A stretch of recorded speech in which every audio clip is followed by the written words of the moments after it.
একটা দেশের ভবিষ্যৎ অর্থনীতি কেমন হবে তার অন্যতম পেছনের কথা হচ্ছে মানব সম্পদ কিভাবে গড়ে উঠছে।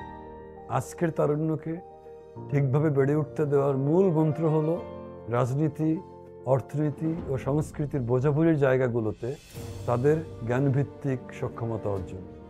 বাংলাদেশ ইকোনমিক্স অলিম্পিয়াড অর্থনীতির জায়গাতে ঠিক সে কাজটাই করে চলেছে।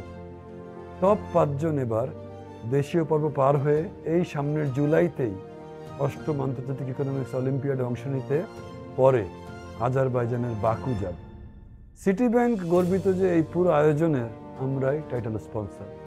এবারের Bangladesh economics olympiad city bank নিবেদিত ইকোনমিক্স অলিম্পিয়াড।